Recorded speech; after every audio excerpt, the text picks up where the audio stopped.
welcome to this tutorial session on stochastic gradient descent. So we have two speakers today among the three authors of the paper. So the first author, David Newton, is a PhD student at Purdue, PhD student working with Raghu. Raghu, to my immediate right, is an associate professor in the Department of Statistics at Purdue University. His research focuses on Monte Carlo simulation with a recent emphasis on stochastic optimization and rare event estimation. He is also a department editor in simulation for IISc Transactions, and he is the current president of the Informed Simulation Society. The other speaker today is Farzad Yousefian. He is an assistant professor in the School of Industrial Engineering and Management at Oklahoma State University. He received his PhD in industrial engineering from the University of Illinois at Urbana-Champaign. His research interests lie in the development of computational methods for solving stochastic optimization and equilibrium problems. He is the recipient of the best theoretical paper in the 2013 Winter Simulation Conference. And with that, I'll give it over to both of you. Okay, thank you, John. Like John said, my name is Raghu Pasupathy. I'm in the Department of Statistics at Purdue. I want to acknowledge, again, Farzad, Yousefian, and David Newton, who's in the audience. Okay, so the tutorial. So first of all, I want to make something a little clearer. This is not meant to be a survey of methods in stochastic gradient descent. This is a tutorial, and so well ahead of time, I want to apologize for not including all of the references. It would not be possible to include all references in the literature. This is meant to give you a broad overview of the ideas in stochastic gradient descent. Stochastic gradient descent, earlier called stochastic approximation, goes all the way back to 1951 due to a seminal paper by Robinson Monroe. And ever since, there's been lots and lots of development. And the intent of this talk is to give you an idea, or basically give you some pointers into the broad area. Okay, so just making that clear.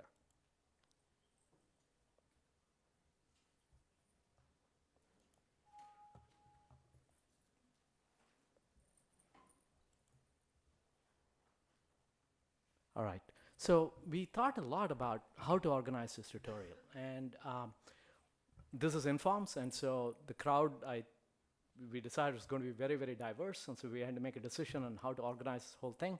So the first 20 minutes to 30 minutes, we thought we just make it a list of questions, because stochastic optimization means different things to different people.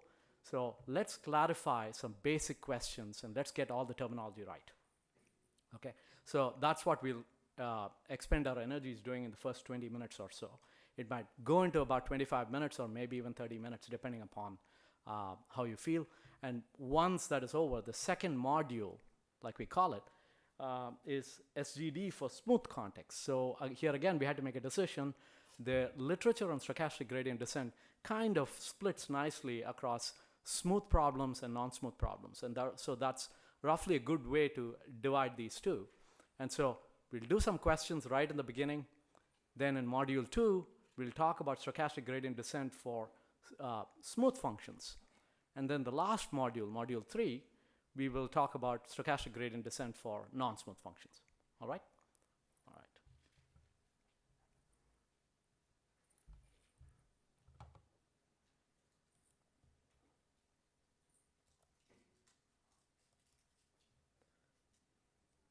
All right.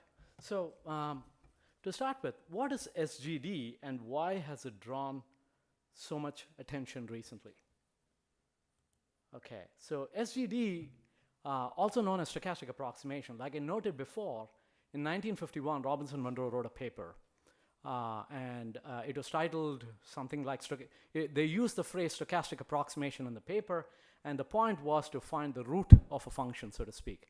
Thereafter, this entire literature has gone through many, many ups and downs. In the 70s and the 80s, this method of identifying the root of a function or the low point of an objective function, for example, took on many, many different forms. And most recently, it has become extremely popular.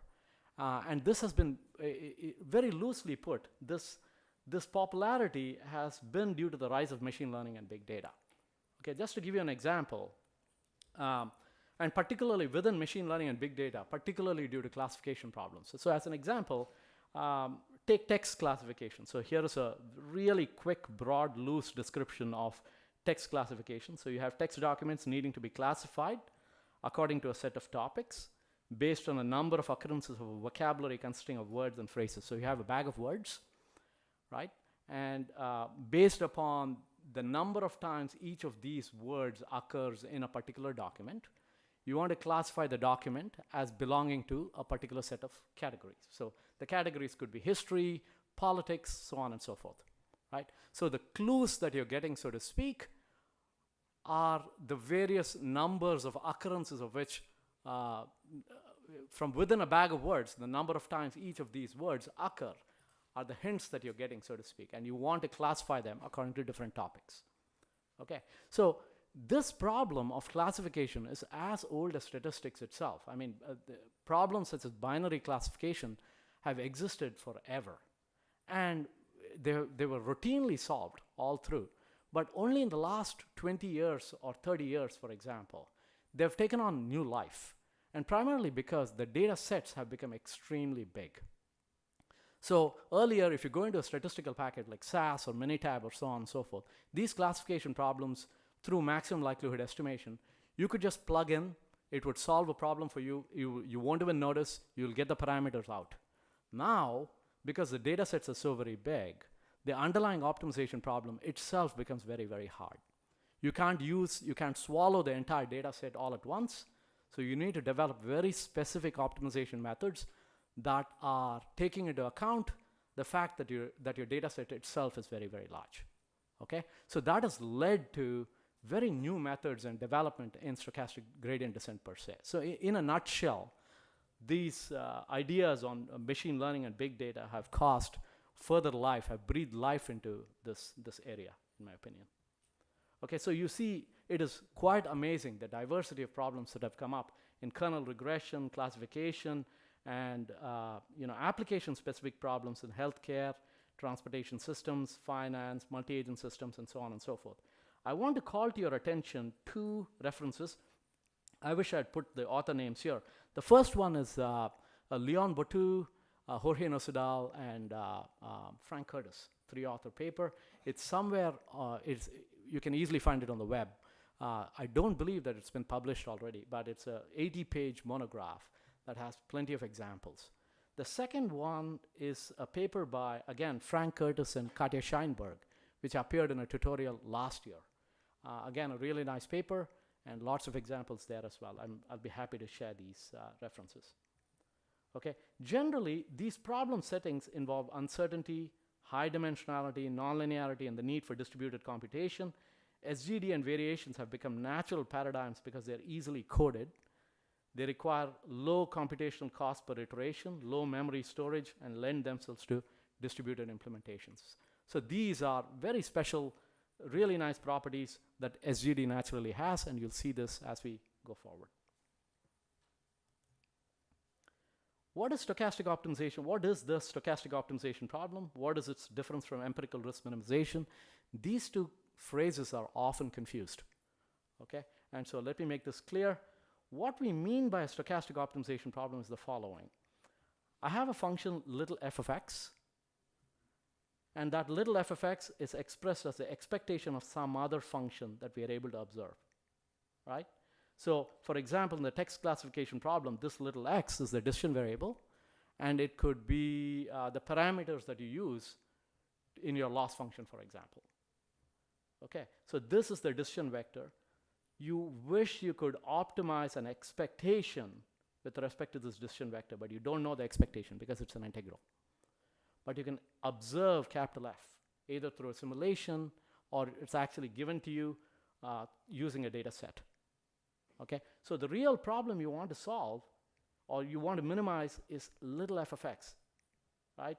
And because you cannot observe little f of x directly, the only thing you can do is approximate little f of x using cap fx. okay? And so this problem in general is called the stochastic optimization problem. X can lie in some subset of the d-dimensional Euclidean space. Now, everything that we're going to see today and the entire literature, for the most part, divides this problem into different flavors. The usual flavors are based upon the structural assumptions on little f. So the usual structural assumptions are, some subset of these three. One is they could be L-smooth. L-smooth means, very loosely, you have a quadratic envelope that lives, or you can actually put a quadratic envelope that upper bounds the underlying function little f, okay? Or the other technical way of saying it is the gradient is Lipschitz, with Lipschitz constant capital L. So that is L-smooth.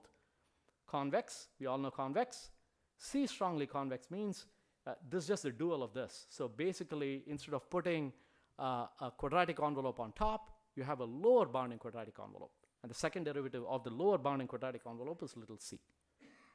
Okay, so by assuming different combinations of these, you have specific solutions for these different types of functions in the literature. Now, there are also variations in what is available. So I mentioned earlier that f itself is not directly available, but instead you can actually get estimates of f. You can get an unbiased function estimate of little f. You can also get an unbiased function estimate of the gradient of little f. You could get unbiased second derivative estimates of the second derivative of little f. Okay? So depending upon these three, again, you're going to get different classes of problems. So very broadly, this is kind of comprehensive. Based upon these, you get many, many different combinations of these problems, and you have specific solutions for these.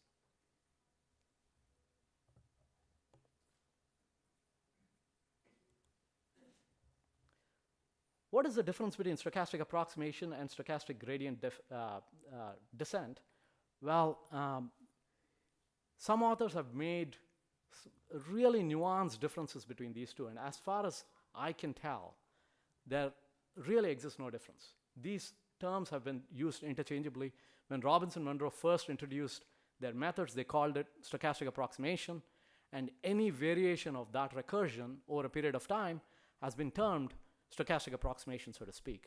Recently, with the advent of machine learning, and computer scientists have rephrased that phrase stochastic approximation and stochastic gradient descent. Now, there are some variations on how the error function looks, and based upon that, people have called it stochastic gradient descent, but this is only a small fraction of papers that make that distinction. So broadly, I think it's useful to just think of stochastic gradient descent and stochastic approximation as synonyms. They just come from different communities.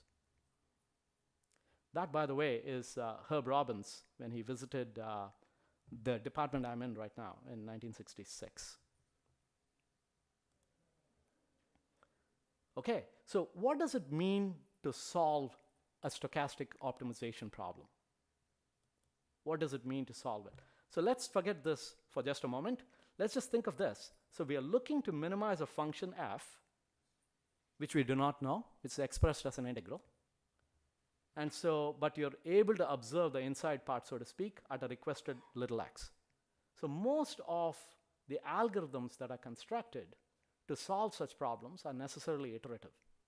There are special cases where you can get closed form solutions, so to speak, but for the most part, these algorithms are iterative. Now, solving an SO problem means identifying a sequence of iterates that converges to the correct solution of the problem in some rigorous sense. That's what we mean by solving an SO problem. So the rigorous sense could mean either in mean squared error, the mean squared error converges to 0, or the sequence of iterates that you generate converges to a true solution with probability 1. Okay?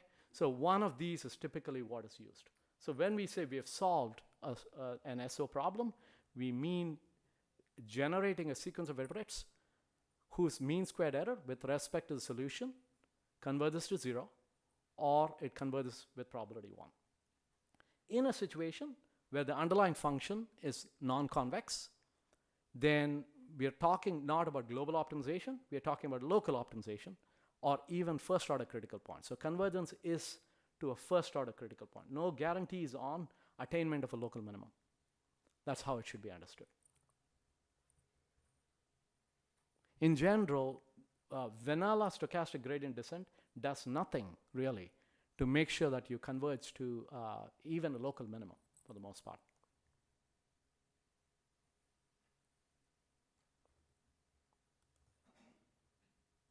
Okay, so these are phrases that you'll often see in the literature. What is a zeroth order, first order, second order oracle in stochastic optimization? What is derivative-free optimization? So again, let's momentarily, you don't have to read these sentences in full. A zeroth order oracle simply means that you're just getting observations on the function. Okay, so you don't have unbiased observations on the gradient. You don't have unbiased observations on the second derivative. You only have unbiased observations on the function itself. Likewise, a first order oracle means you have unbiased subgradient or the true gradient observations of the gradient of the objective function, right? So little f is the objective function. Nabla f is the gradient of the objective function. You're getting unbiased observations on that gradient. If you're able to do that, or in a situation where you don't have a derivative and you're convex, you get subgradient observations, then that is called first order optimization, so to speak. Right? So this is a very important distinction. Now, some authors will also say when you have both a first order oracle, typically when you have a first order oracle, you also are obtaining observations on f itself. So these two usually go together. If you have this, you will typically have this as well. And likewise, if you have second order oracle, which means that you're getting unbiased observations on the second derivative, typically you'll get this guy and this guy as well for free, typically. Okay, so when you say zeroth order oracle, that's what that means. Now, derivative-free optimization is a phrase that has been used recently a lot. Derivative-free optimization simply means that you're working with a zeroth order oracle. So you don't have observations on the gradient or the second derivative. This doesn't mean that the gradient or the second derivative do not exist. And that's another source of constant confusion. It says nothing about the existence of the first or the second derivative. It talks about whether you have access to unbiased observations on the first derivative.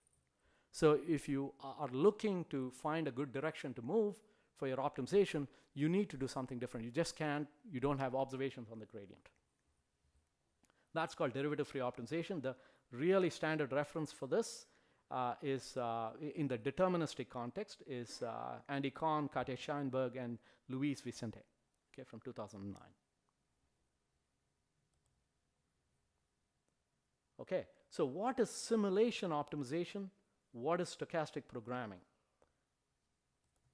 Simulation optimization, again, is a phrase that comes from a completely different community that has lots and lots of overlap with the sort of stuff that stochastic programming folk do and stochastic optimization folk do.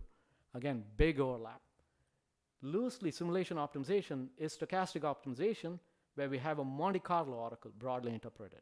So Monte Carlo oracle, again, this could be in the form of a discrete event simulation. This could be simply some piece of code that you write.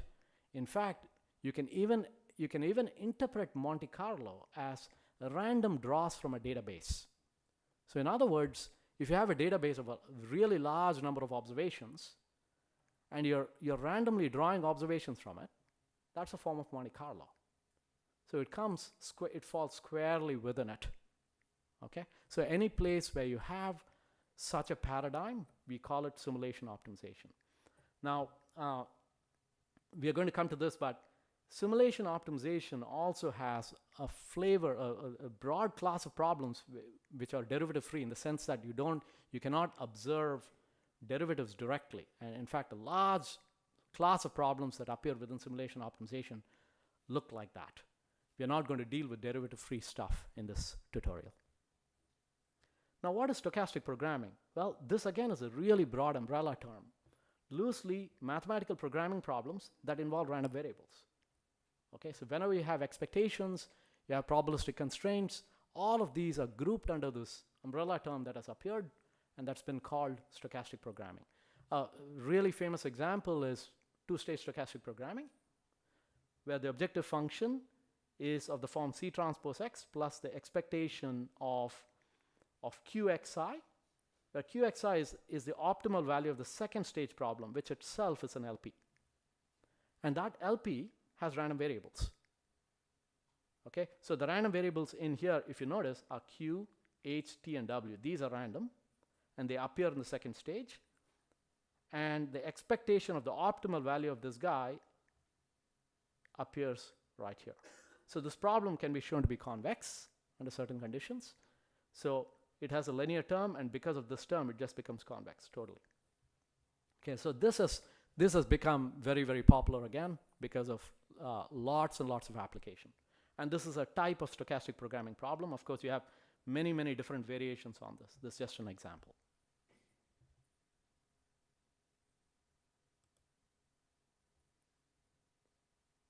Farzad, you want to talk about? All right, thank you, Raghu. Hi, my name is Farzad.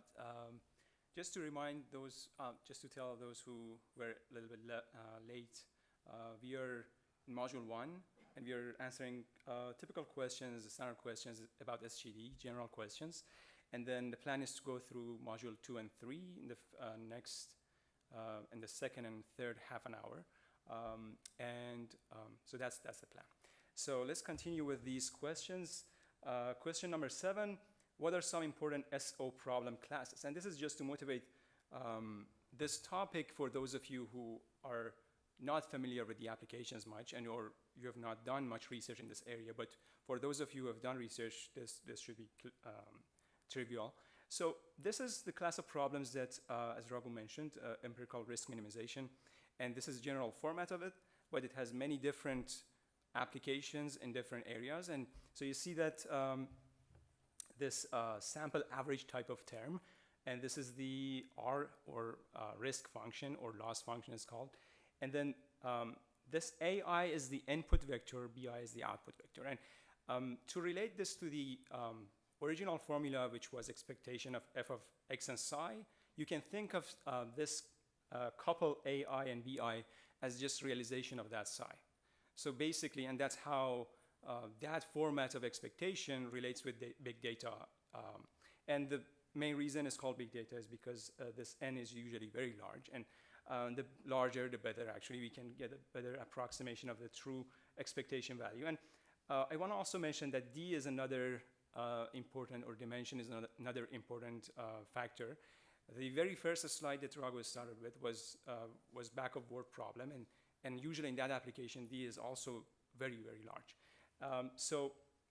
And the third module addresses these types of questions, what techniques can we apply in SGD to address these things. But in one classification, we have offline and online learning, which was actually the focus of kind of the last year's tutorial. So I would encourage you to take a look at the notes from that tutorial if you're interested. But in offline and online, it just means that in offline setting, we have a fixed number of data points, versus in the online, we collect data over the time. And the way that we characterize the error in these two types of classes is just different based on the nature of the problem. Now, there are examples I put here for this risk function. It could be logistic loss regression. It could be linear SVM support vector machine that you probably heard of. And then we have different types and many more for this phi function, again, depending on the application. I'm going to actually motivate in the third module this one, Tikhonov regression, where it came from and why it's very important these days. So let's go through the second classes of problems, which is distributed optimization. Again, it's a little bit different than the previous class, but it's a very, very attractive area of research, mostly in electrical engineering, based on the applications. But the whole story is that there is a cost function, which is summation of Fi.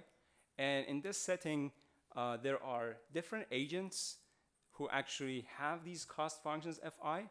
But the problem looks like this previous one, but the assumptions are different in terms of the how these agents have access to information. And that changes the design of the algorithms to address this problem. And so the main challenge in motivation is lack of global access to information. And just to give you an example, in distributed regression in wireless sensor networks, let's say we have a bunch of sensors that are collecting data points from a location of a lost object, and that location or a global phenomena, which is X. And what we are doing is actually finding that X, or trying to sense the location using the observations gathered by these agents. So basically, it's nothing but a regression problem, but in a distributed fashion. So if you look at this formulation, inside of this summation M, this is basically Fi.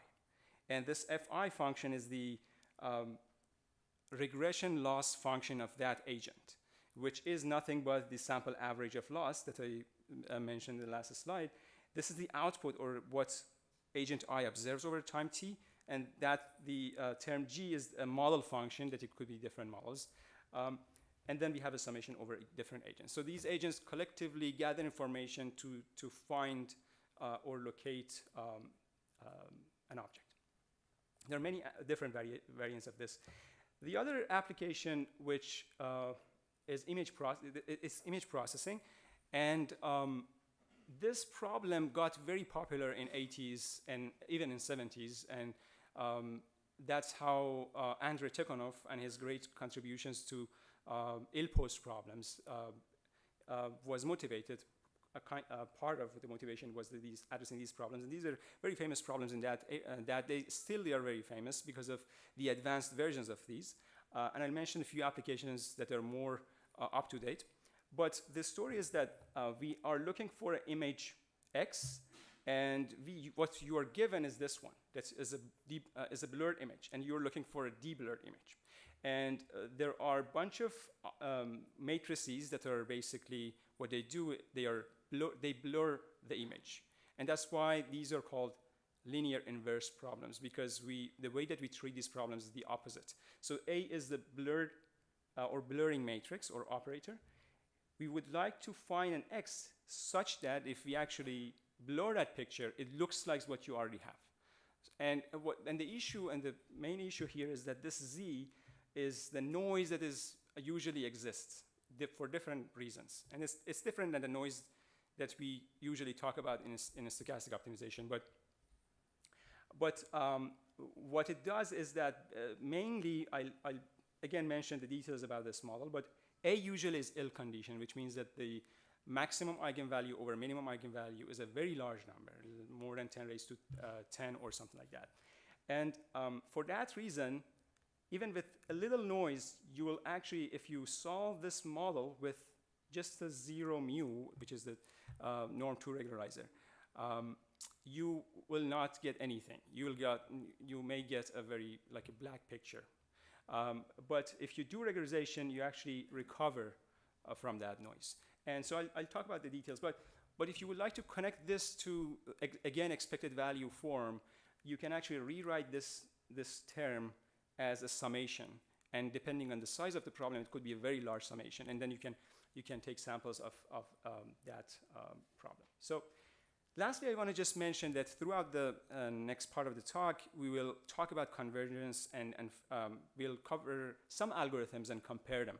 So in this area, what we mean by asymptotic convergence basically is we have an iterative or an algorithm that generates a sequence xk, which is, we hope that it goes and converges to the solution of the problem.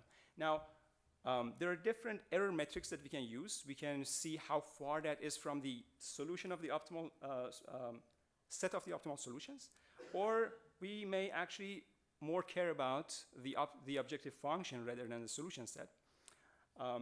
But in the deterministic area, this is basically what asymptotic convergence mean, and almost sure convergence refers to this if the probability of these two is 1. Now, one thing to note is that if you have, let's say, SGD, xk is a sequence and it's a random variable. So for that reason, so basically this probability is with respect to the randomness inside this xk. Convergence and mean, which is maybe more popular in this area because in the analysis, this sometimes or most of the times leads to the speed of convergence. So when we say convergence and mean, is basically the expectation of an error function goes to 0 in limit. Now, I want to mention also rate of convergence that I'm sure most of you are familiar, but I just want to emphasize on a few things here.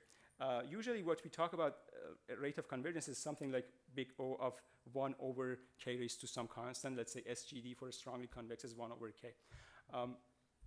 We are trying to maximize this R, which is a constant that the larger R, the smaller the error of the algorithm. However, this is not the only thing we should care about, because this does not capture the computational effort to do one step. Basically, this is nothing but measuring the number of steps that you take, but the computational complexity or effort for each step is also another thing to measure. And the third thing is the number of samples that you actually are using. You may actually take 10 steps, but you may use either 1,000 samples or you may use 10 samples. So that's also something that we need to take into account when we compare different algorithms. And with that, I just want to finish. And I just want to mention that these are the topics that we are not covering in the next 2 modules. So that's it.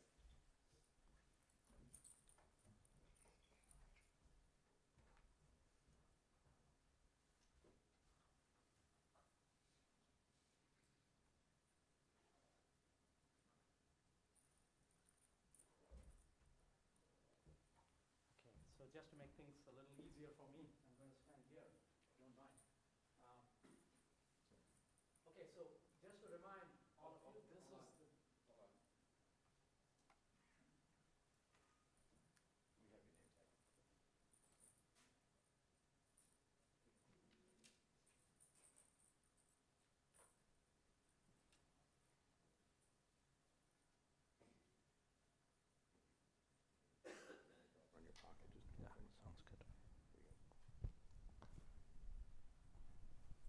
Okay, so just to remind you, we are in smooth stochastic gradient descent. Smooth stochastic gradient descent means what?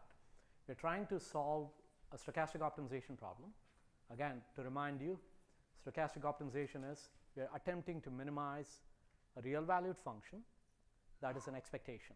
So you don't know the function directly, but you can observe the function using unbiased estimates of the function value, right? And smooth qualifies the function. So the function is smooth, which means that the gradient is Lipschitz, or the other way to put it is you have a quadratic envelope that upper bounds that function. Okay, and it has a gradient. Okay, so we are going to look at, in what follows now, we are going to look at methods to solve such problems. And these are extremely popular now, especially for solving things like classification problems and so on and so forth. Okay, so now I'm going to first clarify what we mean by stochastic gradient descent. Stochastic gradient descent is basically any iteration that takes this sort of a structure. So it's an iterative algorithm, but the subsequent iterate takes the previous iterate and travels in the direction of the negative gradient estimate. So cap G right here is a gradient that is observed at xk minus 1, and it's an estimate. You don't know the true gradient, so you're going in the direction of negative gradient estimate, and alpha is called the step size. And alpha, as I've written it thus far, is not dependent on k itself, and that's why it's called a fixed stepped stochastic gradient descent. So alpha doesn't change, right? Okay, so now we can rewrite this iteration as, because this is the estimated gradient, you can rewrite it as the true gradient plus an error term. Okay, so this is the recursion that is typically used for analysis. So the subsequent iterate is the previous iterate plus some quantity that involves a true gradient and an error, so to speak. Now, if you're from the deterministic community, for example, this may or may not make, might look like a lot of words, but this is the careful way of stating the structure of the error term, so to speak. We say that epsilon k is an fk measurable random object, which means that in order to specify this error, you have to tell me all the random elements that go into all of the iterations up until k. And the expectation of that guy given the past up until the k-1th iteration is 0. So you're adding noise, and its expectation is 0, given the entire history up until the k-1th iteration. Okay, so this is typically how this is stated. And again, to remind you, fixed step is because this step size is fixed. It's not a function of k. Now, the modern variant of stochastic gradient descent modifies this slightly. So notice we have gone from alpha to alpha sub k-1. So we have made alpha itself a function of the iteration. And to mimic Newton's method, instead of actually, we have included a matrix bk right here, which estimates the second derivative inverse at xk. Okay? So this is basically scaling your problem correctly. And then you have the usual gradient estimate. So this should remind you of Newton's recursion, okay, if you're in numerical analysis, for example. Now, there are details about how, in fact, very crucial details about how to choose your bk, how many times to sample your gradient, and so on and so forth, which essentially are crucial to make this algorithm work very well. And that's where the devil lies in those details, so to speak, and that's what we're going to be talking about as we go forward. Okay, so from here on, because again this is a tutorial, I chose to organize the next 30 minutes in the form of key ideas, and the key idea appears up there in red. Okay, so the first key idea is the fixed step stochastic gradient iteration does not converge in general even when alpha is small enough. This is a really, really important fact. Okay, it's very important primarily because if you are from the deterministic world, you probably were taught that if you implement gradient descent with a fixed step, as long as the fixed step is small enough, you will converge if the underlying function is smooth. Okay? No such guarantee exists in the stochastic case. And this is a key point. Now, how can you see this? In fact, you can specifically see that through a little bit of scaling, you can write this underlying iteration itself as a stochastic differential equation, this particular stochastic differential equation, where the drift term is basically the negative gradient at the particular state you're in, and the volatility is simply some noise term times square root of alpha, where alpha is a fixed step size, and Wt is Brownian motion. Okay? Under certain conditions, this iteration essentially tracks this stochastic differential equation. And it so happens that the weak solution to this stochastic differential equation is this is essentially a time homogeneous Markov process, and so it actually, the solution to this, the weak solution to this guy, is a stationary distribution, which I'll give you an example in just a moment. Let's take a very simple example to illustrate this point. Let's suppose that f of x is simply x squared divided by 2, and the gradient is x as a result. And let's say I'm observing this function with this error, which is -1 with probability 1/2 and 1 with probability 1/2. So think about this random disturbance that is -1 or 1 everywhere. Okay? Now, if you implement SGD on this with fixed step size, you can show that this essentially becomes this stochastic differential equation, whose solution you can actually explicitly get. Xt turns out to be Gaussian with this mean right here, x0 times e raised power -2 times 1 plus alpha times t, and the variance is some quantity right here times alpha over 1 plus alpha. Now, what is the point of this? As t becomes very big, notice that this guy goes to 0 because of this negative right here. But the variance, notice, even though this term goes to 1, the variance goes to alpha divided by 1 plus alpha. Okay? So the distribution never really collapses on 0. The solution to this problem is 0. But it'll just come there, it'll exhibit a random walk all around 0, but never converge. Okay? That's the important point in this. So the point is, if you implement SGD with fixed step size, you will not converge. Instead, you'll just come around there and you'll oscillate in the vicinity of the true solution. So no convergence to a degenerate point. The process oscillates according to a Gaussian distribution around the solution. The relationship between the bias and the stationary distribution in alpha has been established. This is the paper by Weinan and 2 other authors from Princeton. the vicinity of the solution is reached exponentially fast. Now, this is something that practitioners like very much. It so happens that even though it doesn't converge, what happens is the stationary distribution is reached very, very quickly. In fact, it's reached exponentially quickly. Okay? So now, and if you're in practice, hence it gets to the vicinity very, very fast and just exhibits a random walk around it, never really converging.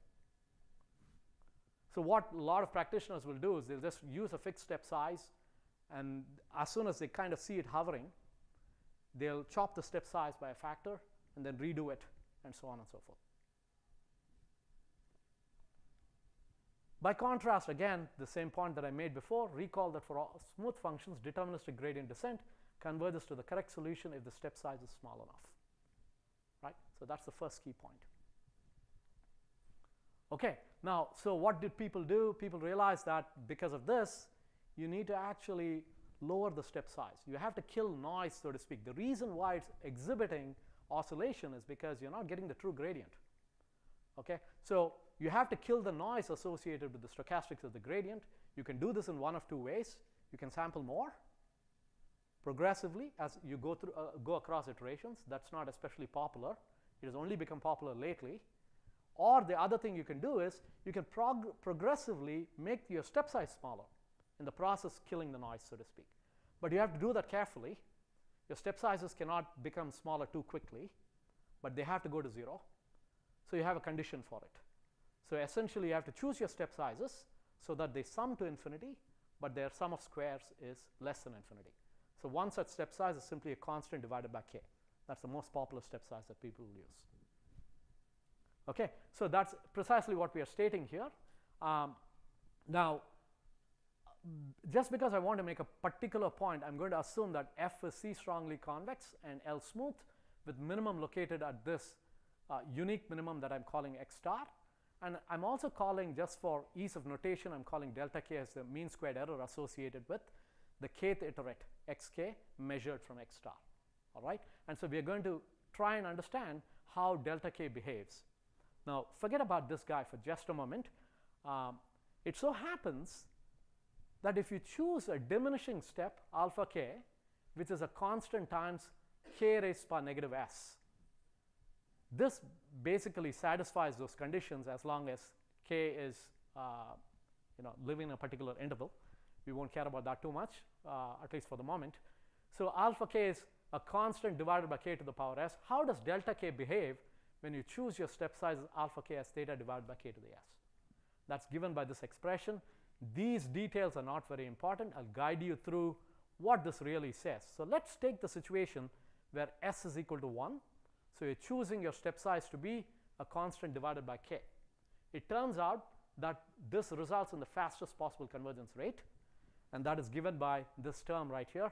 If you plug in this guy and this guy, c theta divided by 2 minus 1, k raised to power negative c theta divided by 2, in here you get k raised to power negative 1 right here with a little bit of algebra. So this is basically saying the mean squared error is converging as order 1 over k because of this term. Okay? In addition, you have some mess right here plus with a product k raised to power negative c theta. So there are two terms involved in the mean squared error. One is of order k raised to power negative c times theta. The other is of the order k raised to power negative 1. So it's a race between those two guys. In a situation where you choose theta such that c times theta is greater than 1, the convergence rate is order k raised to power negative 1. If theta is chosen such that c theta is less than 1, then this becomes the convergence rate because this is larger. Okay? So herein lies the danger of stochastic gradient descent. You're having to choose theta such that c times theta is actually greater than 1. If it is less than 1, this ends up being the convergence rate, and hence it's going to be disastrous, so to speak. You need to know this value c in order to make sure that you retrieve the order k raised to power negative 1 convergence rate. That's what we say here. Big O k to the negative 1, fastest possible convergence rate, achieved with s is equal to 1. Further, as I noted before, Initial conditions are forgotten sub-exponentially. That is because of this term right here. If s is, that is because of this term right here.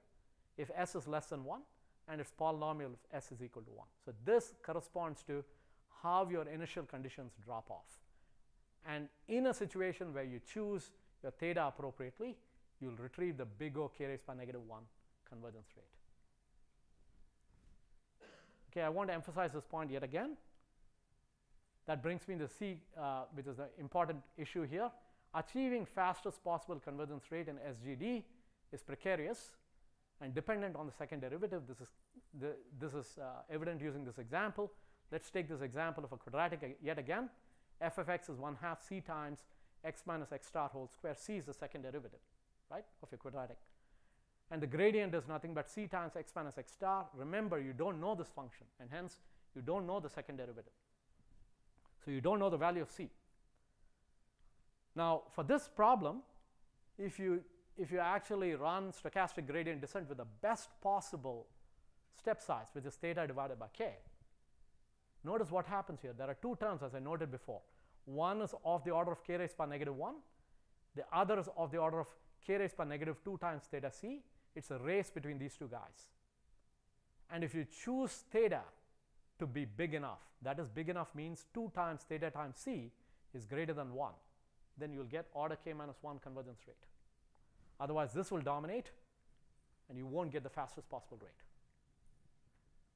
So the important point here is, if you don't know c, which almost always is the case, you won't get the fastest possible convergence rate. Okay, so the point is, this has been observed quite at length by people like George Land and Shapiro and Nemirovsky and so on. Really nice paper in 2009. This is not some theoretical thing. Typically, what will happen is, when you implement stochastic gradient descent with the classic constant divided by k sort of step sizes, if that constant is not carefully chosen, sometimes these algorithms will not work well. And that's often because the 2 theta c is taking control. And you're not choosing your the constant well, in the sense that 2 times theta times c is not larger than 1. And that's what's going on often. Okay? So the above items seem to make clear the second derivative needs to be estimated explicitly or implicitly. So this issue, it's very interesting. It creeps up in many, many different forms. So unless you incorporate or derive second order information in some form, it's going to appear and it's going to deteriorate. It's going to affect your convergence rate, so to speak.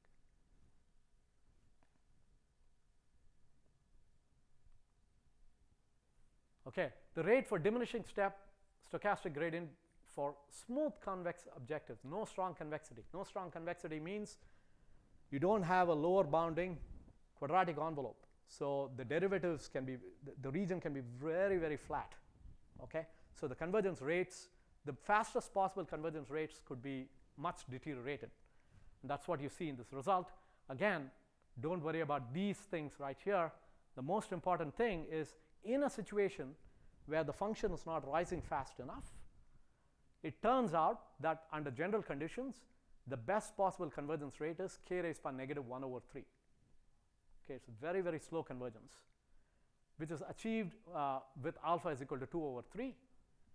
The minimax rate means the best possible convergence rate under slightly different conditions, order k raised by -1/2.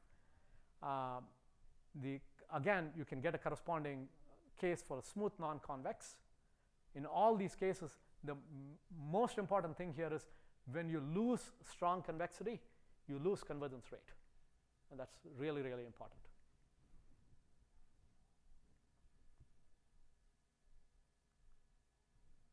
Okay, so thus far, the main point I've made is that fixed step SGD doesn't converge.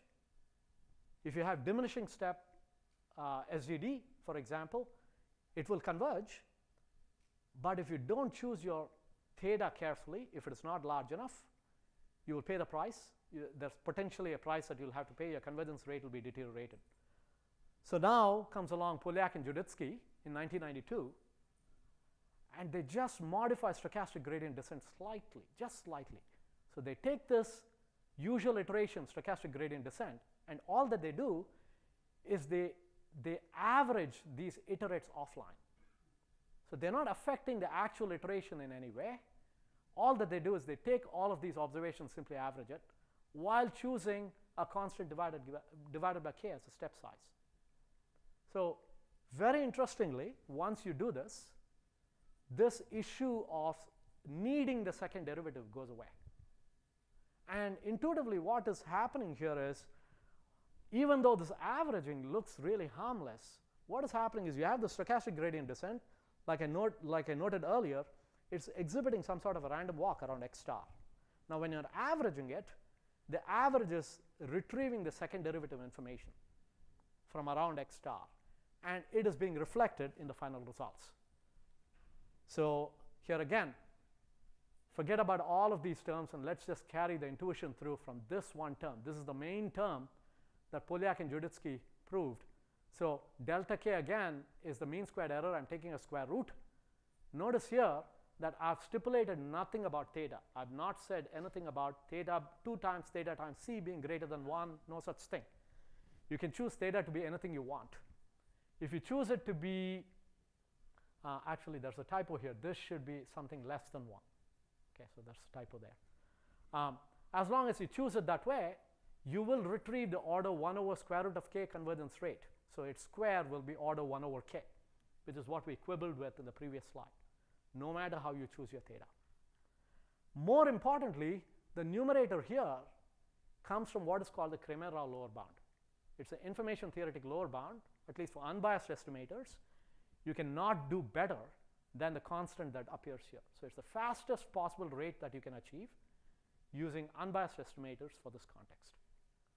So this was Polyak and Juditsky's main claim, so to speak, and it was the main result that they obtained in 1992. Okay, and the point to take away, again, without getting lost in all of the mathematical detail, the point to take away here is that averaging these iterates offline will help you retrieve the convergence rate, the fastest possible convergence rate. That's the key point.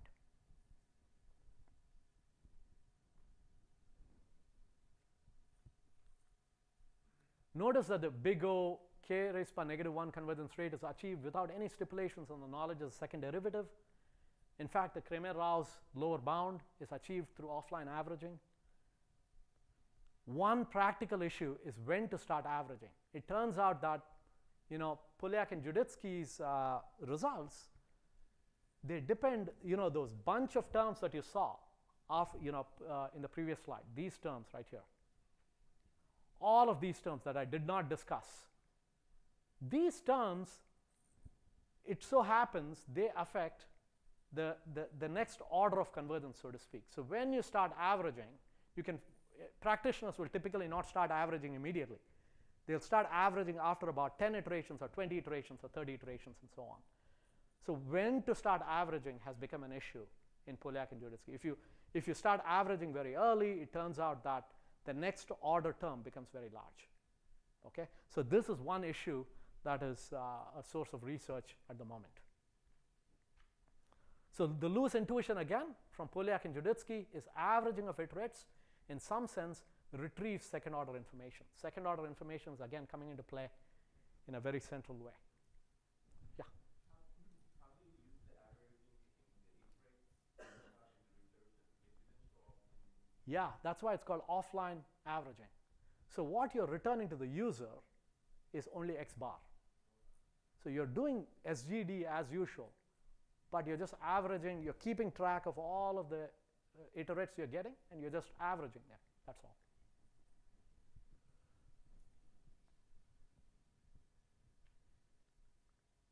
Okay, next key point. Gradients can be averaged as well. I mean, in the previous step, we were averaging iterates. Instead of averaging iterates, you could average gradients. Okay, and that has become very, very popular recently. Farzad is going to talk about a variation of this soon, but the add-a-grad algorithm essentially does this. It basically, at the k plus 1th step, it takes the average of all gradients observed up until that step, and it solves a local optimization problem, phi of x here is what is called the regularizer, and psi sub k of x is what is called the proximal function. You'll see a little more of this when Farzad talks.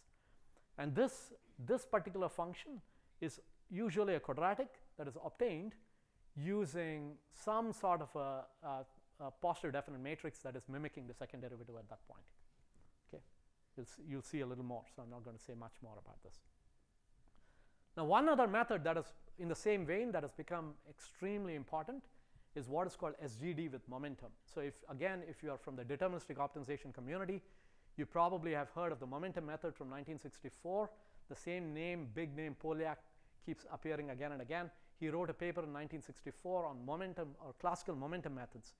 In 83, afterwards, Nesterov just slightly changed it to construct what is called the Nesterov's accelerated gradient descent, and showed that you cannot do any better than that. He actually constructed an algorithm that achieves the fastest possible rate. That is in the deterministic context. There is a stochastic version of that, which people call SGD with momentum. This is a folklore algorithm, so to speak, and it works very, very simply. Instead of just taking the usual stochastic gradient descent, what you do is you also average the gradients from the past. So the way you average the gradients is, see, notice how this iteration looks. This is the current gradient, and what you're doing is you're giving a weight to all past gradients and a 1 minus eta weight to the current gradient, and you maintain the new gradient Vk. Okay? So all gradients basically go into this Vk, and you're taking a step in the direction of negative Vk. SGD takes a step in the direction negative G. You're taking a step in the direction negative Vk. So Vk contains information on all gradients observed thus far. So interestingly, Vk in some sense contains information on the second derivative. Just like you were averaging iterates contained information on the second derivative, likewise averaging gradients also contains information on the second derivative. One way to see this is if you have a gentle slope, that slope will have higher weightage across iterates, and that'll be persistent, and that's going to show up within your Vk again and again and again. That's going to contribute. So it's like actually explicitly incorporating the inverse of the second derivative inside your iteration, like Newton does, and plays the same role. And this tends to work extremely well as well. And interestingly, there exists no complexity result, and that's why I call this a folklore algorithm. I believe I've heard from many folk that this is one of the most popular algorithms within Google. And lots of practitioners like this sort of an algorithm, although there exists no complexity result per se at the moment. Very easy to implement. Okay, so the main point here is gradients can be averaged as well, and appears to have a similar effect as iterate averaging. There are many, many variations of the same thing. You might have heard of RMS prop, which is the algorithm by the famous Geoffrey Hinton, of Coursera fame. Adam is another algorithm that you may have heard. SAG, SAGA, SVRG. These are all variations of gradient averaging, so to speak, inside your stochastic gradient descent iteration. They're not applicable to the current talk because SVRG, for example, needs you to take a full gradient every once in a while. And because we are thinking of situations of stochastic optimization, there is no such thing as a full gradient. We are looking at a population that has that doesn't have finite support. So there's no sense of taking a gradient, the population gradient. It's simply not possible to compute. So it's not directly applicable here, but these are all variations of the same thing. Again, as I noted before, it all goes back to the early comment on retrieving second order information, and this might explain the rise of adaptive and second order methods.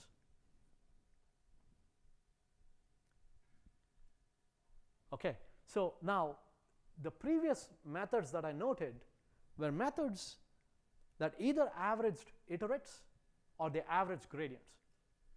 Okay, so they were not working with the Hessian directly.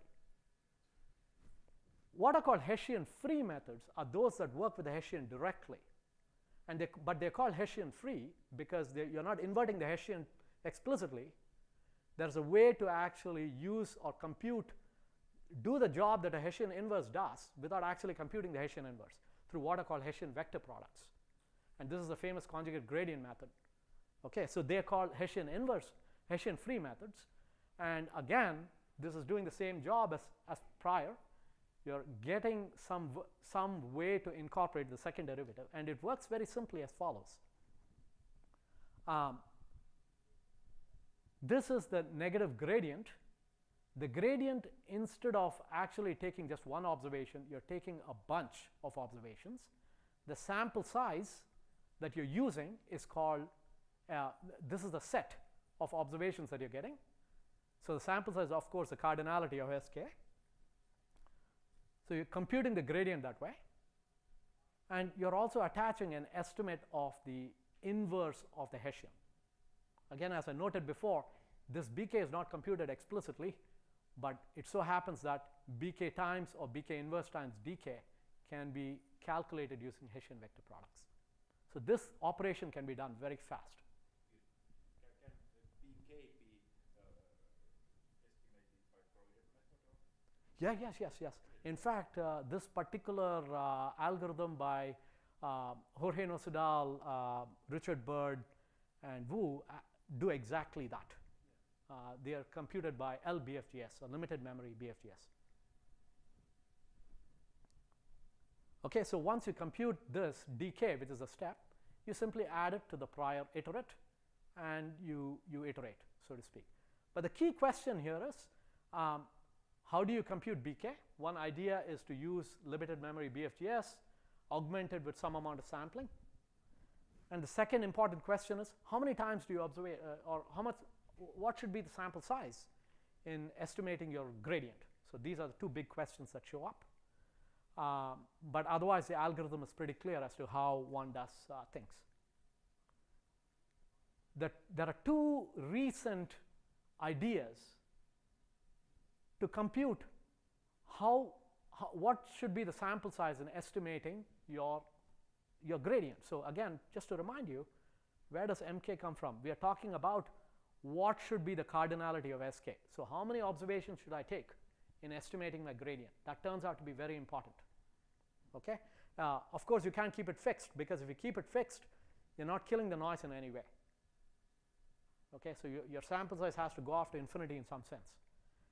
And so two methods to do that have become very popular recently. One is called the norm test. This is from a paper with one of my co-authors in 2010. And the second that has become really caught on a lot is what is called the inner product test. And this was in 2017 by Raghu, Balapragada, and Jorge Nosedal. And very broadly, I'm just going to spend about 30 seconds on this. The main idea is that your sample size should be such that the sampling error roughly matches the norm of the gradient that you're looking at.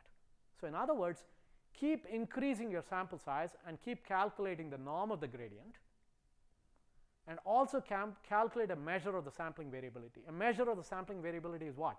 Take the variance estimate, in this case a covariance matrix, and take the trace and divide by the square root of the sample size. So this should give you a sense of the standard deviation, right? You want to keep sampling until this falls below some theta times the norm of the gradient. Okay? So if you're in computer science, if you're in EE, for example, you may have called this the noise to signal ratio. These have very many different terms. So, and the inner product test is along the same vein. Instead of doing this, you're actually taking the dot product of the true gradient and the estimated gradient. But the idea is very clear. You have to match the sampling variability with the norm of the gradient. So how much time do I have? Am I past? Okay, so I'll just wrap up quickly here.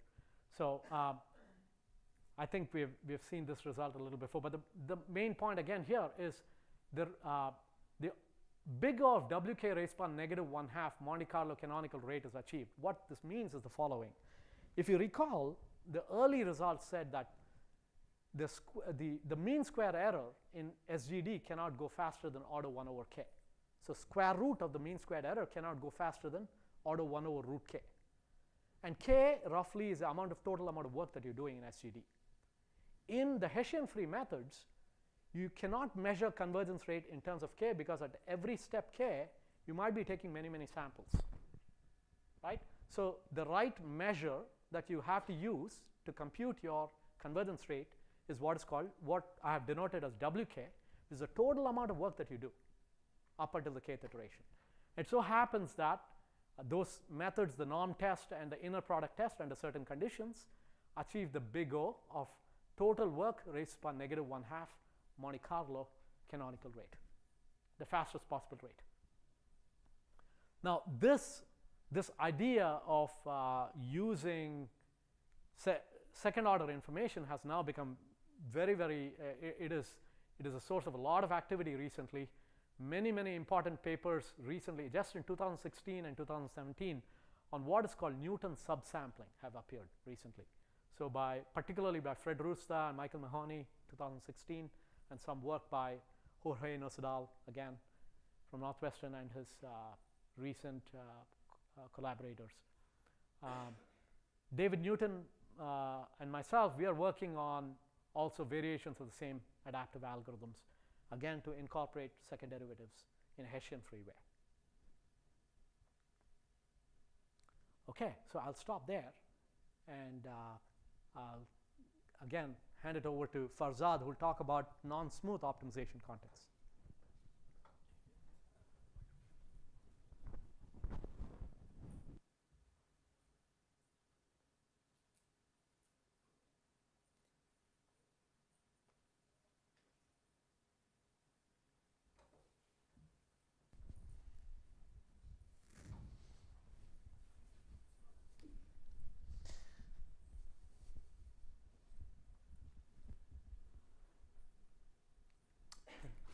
To switch.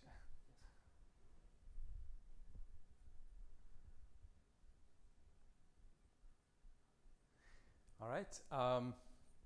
So the module 3, which is the third part of this tutorial, is about some of the main challenges and motivations of research in SGD throughout maybe the past 2 decades.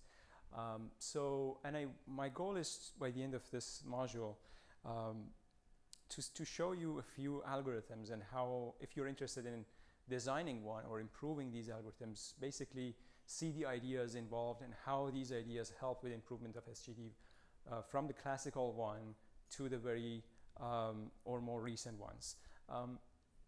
The first one I'm going to talk about is the classical SGD. Raghu actually covered most of the analysis, and it's a very interesting point of view to relate that to differential equations, and there's a lot of help from the rich theory in that area. I'll skip that, but I want to just mention a few things how we can do better than the vanilla SGD, which has been known and the convergence has been established for many years. And then I'll move on to proximal ones, proximal SGD, and in general proximal methods that is under the umbrella of addressing non-smoothness in this area. And I'll talk about why non-smoothness is a challenge. And then block coordinate SGD, which mainly addresses the high dimensionality of the problems, like the bag of words, if you have many number of words, and which usually is the case. And these are the topics under each of these subjects. So let's just go through the first one. This is the algorithm. Well, I have simplified the algorithm. So let's say if this was in the non-Euclidean setting, I made it Euclidean. Now this is the projection operator. This is just mainly SGD again, and the work by Nemirovsky, Land, Shapiro, and Juditsky, with another order maybe. In 2009, one of the interesting foundings in that paper was that using averaging, you can establish these rates even in non-Euclidean settings and in more general settings under convexity. So I'm assuming here that we have this problem. We have non-differentiability, and we have only convexity, and the set is not bounded, just like many machine learning applications. I want to focus on the averaging schemes. So there have been different works on what these weights should be. So in the seminal paper by Nemirovsky, there are two options. If you know your sample size, you can just use a uniform weight. But if you choose different weights like this, you can actually get an asymptotic rate of convergence. If you know your sample size, you can do this step size and then use these weights, but the rate is non-asymptotic, as Raghu nicely covered. So if you want to have an asymptotic convergence, we also have different options. And these two works addressed the choice of weights for the averaging sequence and how we can actually utilize the weights in the best way.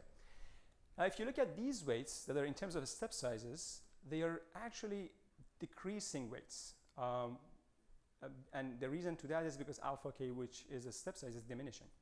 And if the step sizes are, if the weights are decreasing, it means actually we put less emphasis on the more recent iterates that we got, which may not make totally sense. So there is a cost into that. So, and to actually get this rate, we have to not start from the beginning, 0. We actually need a window of iterates to take average of. And using that idea, we can get this the fastest rate that Raghu mentioned. But the issue is that the storage requirement goes up, and it depends on the total number of samples that you're using. And to address this issue, these two works said, okay, let's just change the weights that we are using in taking the average of the recent iterates. These are, loosely speaking, decreasing weights, and we can improve this storage requirement. And the cost into that is the compactness assumption on this set. Before I cover some basics about a strongly convex case, I want to just motivate regularization and strongly convexity. And these are the things that matter so much when we talk about SGD, because for one reason, the rate of convergence is different. One of the main motivations goes back to the work in 70s and 80s, as I mentioned, and the application is in image deblurring. I want to first just mention briefly what ill-posedness means. So if you just consider a linear system of equations, the answer to this solution is just 1 and minus 1. But if you perturb this B, your data, by a very small delta, your solution is going to be much, much different, which wouldn't just make sense to you. So that's huge sensitivity is because of ill conditioning of matrix A. And that becomes a very big issue in image processing, because if you, an image processing, basically we have something like this, or more advanced version of it, when we have a convex function, not just quadratic function. But usually the Hessian is ill-posed. And then when that happens, I'm going to show you these pictures. So this one is the blurred picture given to you, and you're trying, let's say you're trying to apply SGD or first order method to deblur this picture. If you use this classical model, you actually recover a worse picture. And this is exactly because of the ill-conditioned property of the matrix. And this happens, this is actually a good example. Usually this might be actually a black picture. But if you do regularization, and that's how and one of the reasons Tikhonov regularization is very popular, is if you add this quadratic term to this function, and let's say put lambda something 10 raised to minus 2, 3, you can generate these 4 pictures. And the best one among these, by just looking at them, is this one. So with some moderate choice of regularization parameter, you can actually get a good picture. So this is the motivation behind regularization. And there are so many other nice properties into that. That's why, and I want to just motivate this because in the papers these days you see, in the very beginning you see minimization of an objective function plus some other term. And this is one reason that we have these structured problems. And there have been different variants of regularization. In 90s, L1 regularization was introduced and used, and it still is a very, is widely used in signal processing to induce sparsity. And there are other forms of that. And there's been different or interesting research questions about regularization. One is what lambda should I choose to get the best picture. And that motivated the research on the topic called exact regularization. Mangasarian, Friedlander, and Paul Seng made great contributions in that area. And they basically found out that for even a general convex problem, if this lambda is under some threshold, the solution to this problem is the solution to the original problem. And this might be a very important finding, because we don't have to decrease lambda to 0 to find out a good picture.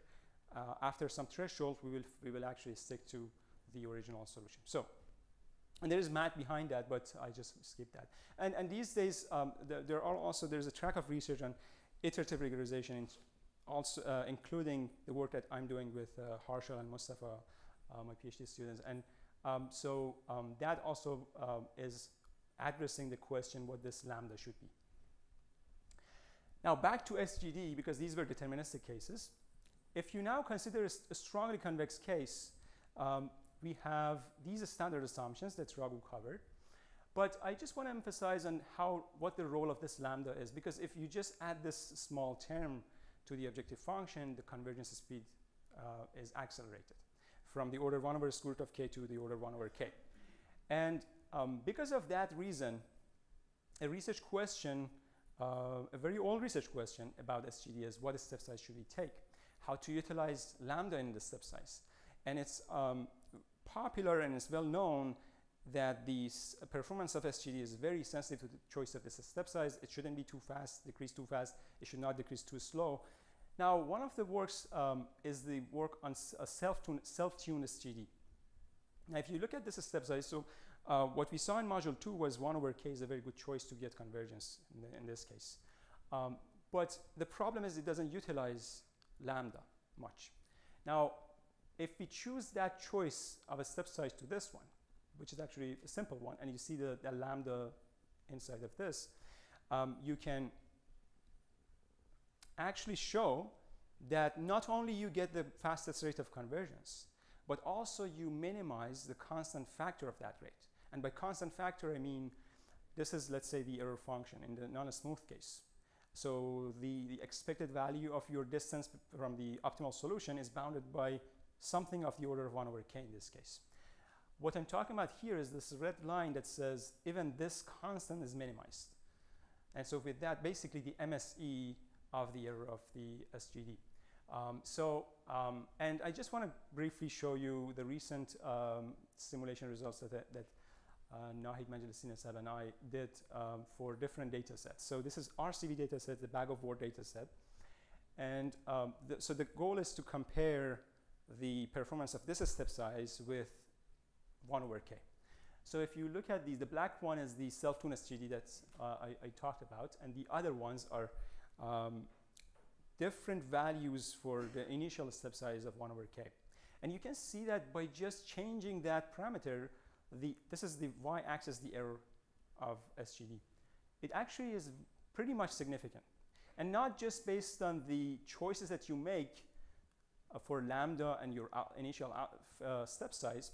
Now I want to change the data set, and you want to see the sensitivity of SGD with respect to the data set or your source of uncertainty. And the second one is magic data set. You still see a lot of variation. And the interesting thing is the self-tuned SGD is actually pretty robust with respect to step size as well. So that helps with improvement of classical SGD. And this is another data set, skin data set. All right, so that was the basics for SGD in convex and then a strongly convex. Now I want to move on to addressing non-smoothness and just explain why it's a challenge and what is the solution to that.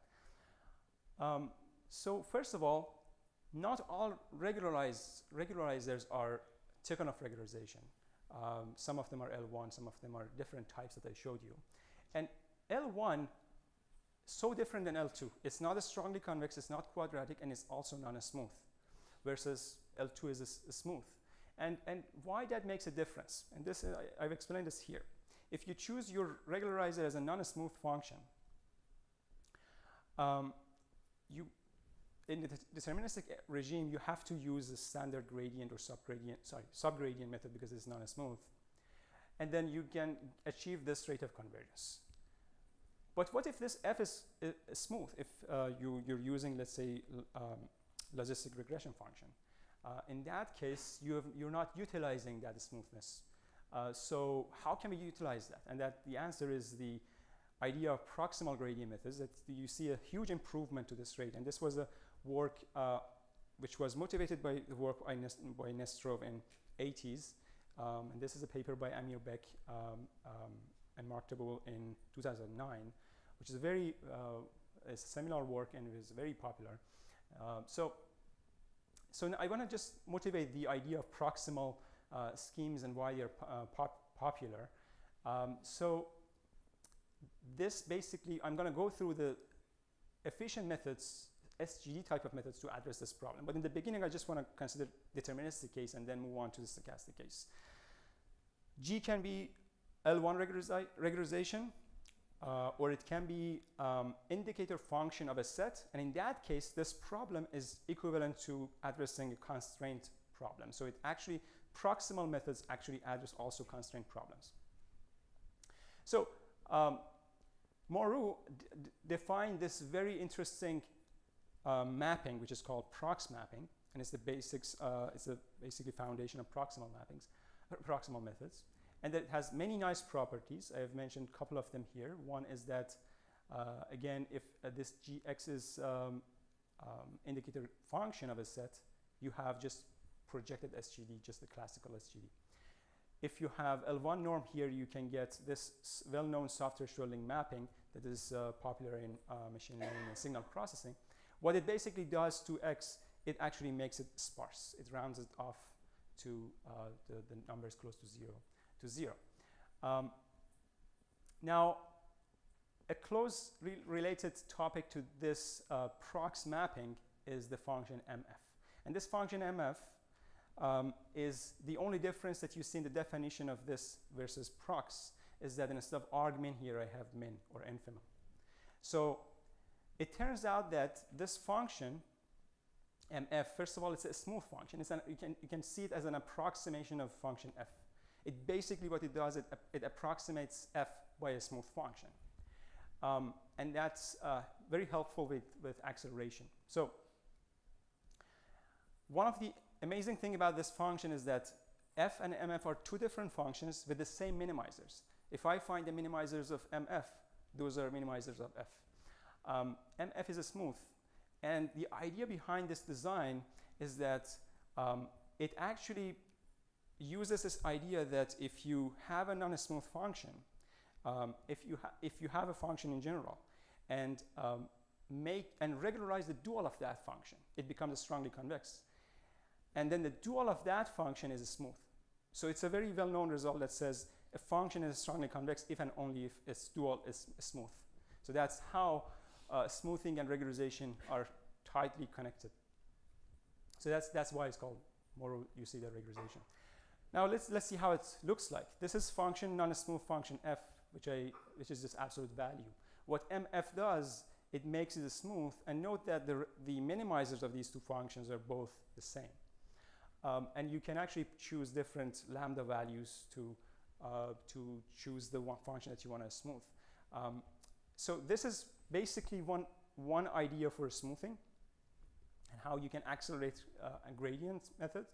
I'm going to show you, I'm just going to go through ISTA and FISTA that are popular most popular proximal methods briefly, just to remind, just to introduce them. But this is ISTA method, which basically is the proximal version of the gradient method. It's a more generalized version of that.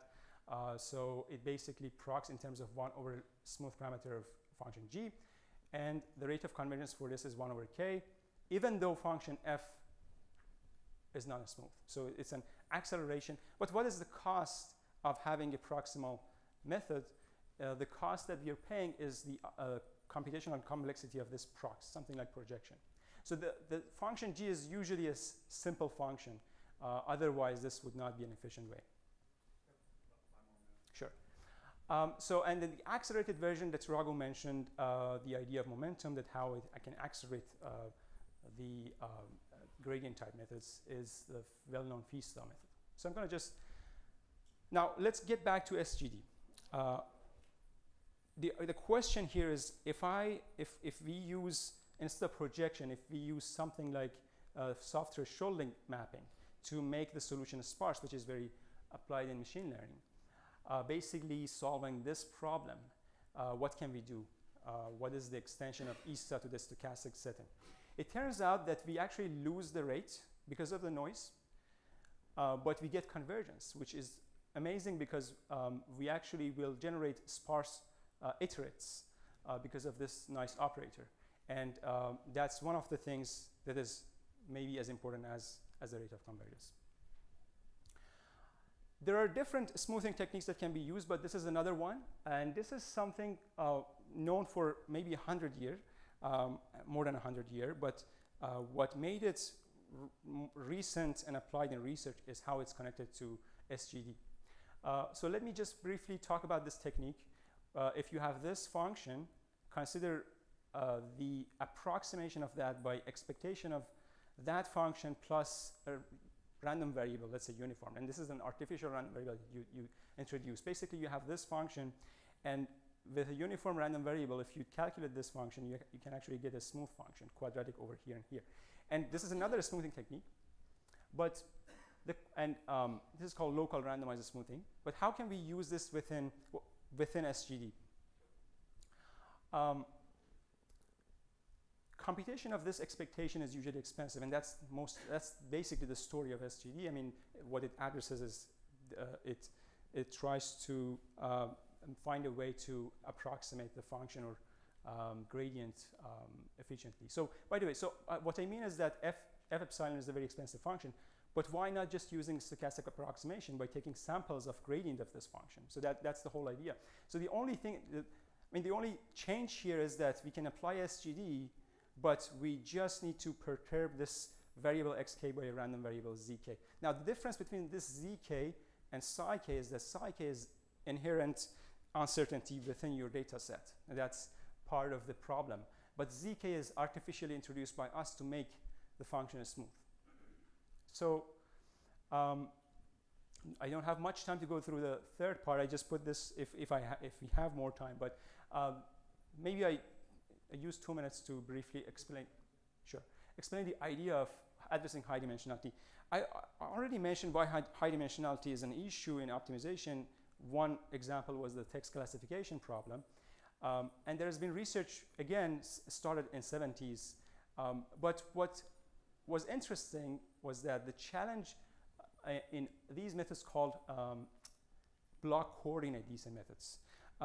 These methods, there were not much complexity analysis done for them until very recently, or 6 years ago, by Nesterov. So Nesterov's work was the first paper that characterized the complexity analysis for block coordinate methods with reasonable assumptions, let's say. There are two types of these methods, block coordinate methods, cyclic and randomized. How these are related to SGD is basically, even though they are different, they are addressing not uncertainty, they are addressing high dimensionality, but the idea is very similar, because what stochastic approximation does, it's a decomposition method, it takes samples. What this does, it basically, so this is the standard version of it. What it does is basically, instead of computing the true gradient, it only updates one block of gradient. Again, another approximation of the gradient with the same ideology, but in a different setting. Here, size of variable is the issue. So these methods have become very popular, especially there's been research since 2012 on these methods, and there are standard versions like this and also accelerated versions. And so just to show you a track of improvements, after the work by Nesterov in 2012, which he showed this rate of convergence for convex and this one for non-convex, for a strongly convex case.